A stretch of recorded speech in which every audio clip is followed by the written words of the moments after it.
8 के लिए आज हम गाते हैं शक्ति और क्षमा कविता, जो पाठ नंबर 5 है। इस कविता का नाम है शक्ति और क्षमा और इसके कवि है रामधारी सिंह दिनकर। तो पहले चलते हैं रामधारी सिंह दिनकर जी के बारे में जानने का। रामधारी सिंह दिनकर को राष्ट्रीय भावनाओं से ओतप्रोत क्रांतिपूर्ण संघर्ष की प्रेरणा देने वाली ओजस्वी कविताओं के कारण इन्हें अपार लोकप्रियता मिली है। इन्हें राष्ट्र कवि के नाम से भी विभूषित किया गया है।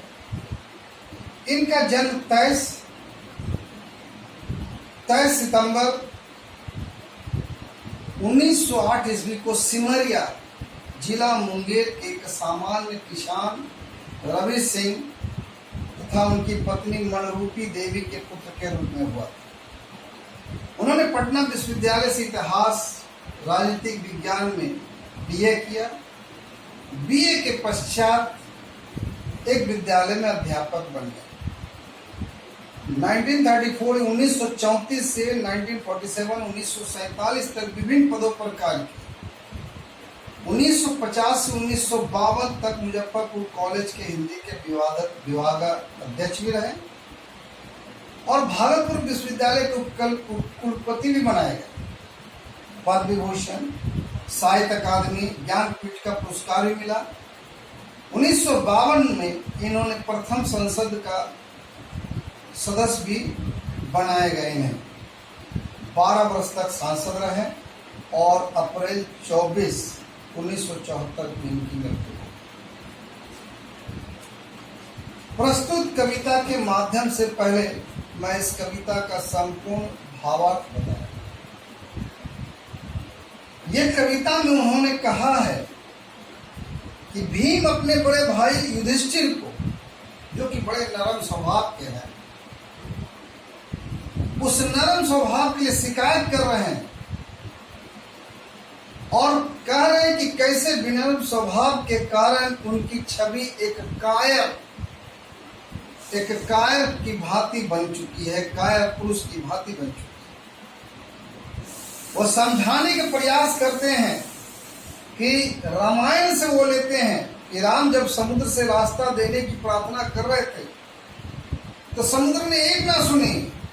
जब उन्होंने धनुष उठाया तो समुद्र दौड़े दौड़े उनके पैरों पर गिर पड़े। कहने का प्रयास है उन्होंने किया है कि कुछ जगह कार्य सिद्धि करने के लिए, सफलता प्राप्त करने के लिए शक्ति का प्रयोग करना पड़ता है। तो आइए हम लोग चलते हैं कविता के माध्यम से। क्षमा दया तप त्याग मनोबल, क्षमा दया तप त्याग मनोबल, सबका लिया सहारा, पर नर व्याघ्र सुयोधन तुमसे कहो कब हारा। उन्होंने कहा है कि क्षमा दया तप त्याग मनोबल, सबका सहारा लिया, सबकी सहायता को लिया गया। उसके बाद भी सुयोधन अर्थात दुर्योधन तुमसे कब हारा है, कब उसने हार मानी है। अगर आपने क्षमा दया सब कुछ लेकर के दुर्योधन के पास गए, उसको कर दिए, वो हार कहाँ माना है? वो उसने हार नहीं मानी है। किसी जगह पर दुर्योधन ने स्वीकार नहीं किया कि वो हार गया है। दूसरा, क्षमाशील हो रिपु समझ, तुम हुए विनीत जितना ही, दुष्ट कौरवों ने तुमको कायर समझा उतना ही। कहते हैं तुम जितना माफ कर देने का स्वभाव दिखाते हो अपने दुश्मनों के प्रति, उसके सामने झुक जाते हो, उतना ही दुश्मन तुमको डरपोक समझता है, कायर समझता है।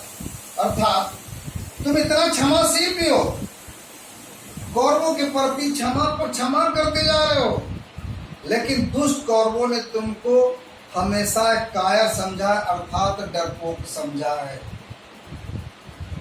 तीसरा, क्षमा सोवती उस भुजंग को जिसके पास गरल हो, उसको क्या जो दंतहीन विषरहित विनित सरल हो। कवि कहते हैं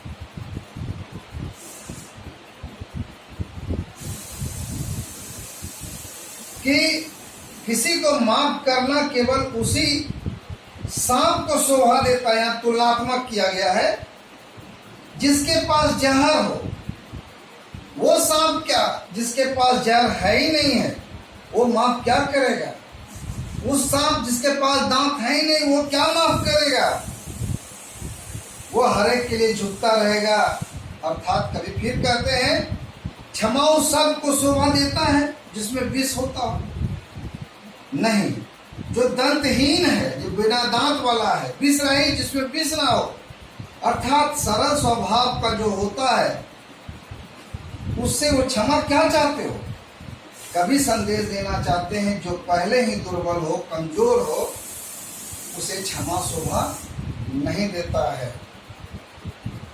3 दिवस तक पथ मांगते रघुपति सिंधु किनारे, बैठे पढ़ते रहे छंद अनुनय के प्यारे प्यारे। कभी यहाँ कहते हैं 3 दिन तक भगवान राम समुद्र के किनारे लंका पर चढ़ाई करने के लिए, आक्रमण करने के लिए, उस समुद्र से जाने के लिए रास्ता मांगते रहे। बैठे बैठे समुद्र से अच्छे अच्छे श्लोक पढ़ करके प्रार्थना करते रहे, पूजा पाठ करते रहे। 3 दिनों तक, कहते 3 दिवस तक पथ मांगते रघुपति सिंधु किनारे, बैठे पढ़ते छंद रहे अनुनय के प्यारे प्यारे। कहते क्या कि 3 दिनों तक प्रभु राम पथ मांगने के लिए सिंधु के किनारे बैठकर मीठे स्वर में कविता पढ़ रहे थे, श्लोक पढ़ रहे थे। विनम्रता के साथ प्रभु समुद्र के लिए रास्ता देने के लिए निवेदन कर रहे थे। उत्तर में जब एक नाद भी उठा नहीं सागर से, उठी धधक पौरुष की आग राम के सर से। अर्थात जब समुद्र ने एक भी आवाज नहीं दिया, उत्तर नहीं दिया, उत्तर के रूप में कुछ आया नहीं, अर्थात समुद्र ने कोई भी प्रश्नों का उत्तर नहीं दिया, भगवान राम की प्रार्थना को नहीं सुना, तब अधीर होकर राम के बाण, राम के धनुष बाण तैयार हो गए। अपनी मर्दानी को दिखाने के लिए, परुषता को दिखाने के लिए उनके शरीर के अंदर जो धार आग निकली, धधकी, तब राम के विसर्ग होकर जब उन्होंने चढ़ा लिया समुद्र को सुखाने के लिए। कहते हैं कि उत्तर में जब एक नाद भी उठा नहीं सागर से, उठी धधक पौरुष की आग राम के सर से। कहने का अर्थ है, जब नहीं सुना तो राम जी के पौरुष तब की अग्नि धधकने लगी, गुस्से में आग बबूला हो गया, उसने धनुष बाण को उठा लिया। सिंधु देह त्राही त्राही करता आ गिरा शरण में, चरण पूज दास्ता ग्रहण की बांध मूड बंधन में। अर्थात जब समुद्र ने यहाँ पर जब कहने करते, समुद्र मनुष्य रूप का धारण कर दौड़े दौड़े आए, रक्षा करो त्राही त्राही करता, भगवान राम के चरणों में आ गए, शरण में आ गए, और भगवान राम के पैर छू करके वह मूर्ख भगवान की दास्ता के गुलामी में बंधन में बंध गए। यानी डर से दौड़ के राम के शरण में आके चरणों में गिर करके उनसे उनके शरण में आके गिरे, त्राही त्राही राम करने लगे। सच पूछो तो सर में ही बसती है दीप्ति बने की, संधि वचन संपूर्ण उसी का जिसमें विनय, संधि वचन संपूर्ण उसी का जिसमें शक्ति विजय की।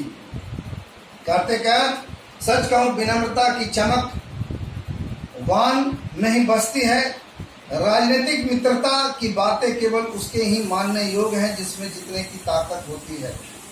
कभी कहने के चाहते हैं, ऐसे शरीर में ही विनय की भावना होती है, साथ ही उसी का संधि वचन सम्मान की संधि होती है, जिसके पास सफल होने की शक्ति आत्मविश्वास होता है।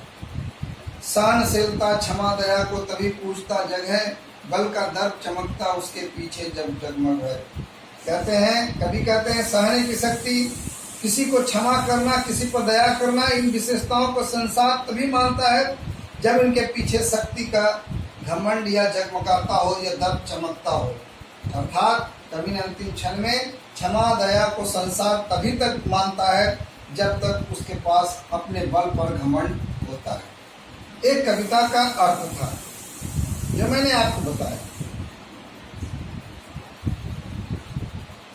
उम्मीद है कि आप इसे पढ़ेंगे फिर आपको इसको कार दिए जाएंगे, कई बार पढ़ लें आप, इसका अर्थ दे दिए हैं। पहले तो थोड़ा सा भावार्थ बताया, यानी कुल मिलाकर के ये महाभारत के एक अंश से दिया गया है, जहाँ पर भीष्म ने अपने बड़े भाई युधिष्ठिर को समझाने का प्रयास इस कविता में कहा है। तब तक ये स्टे है home, stay safe. Thank you.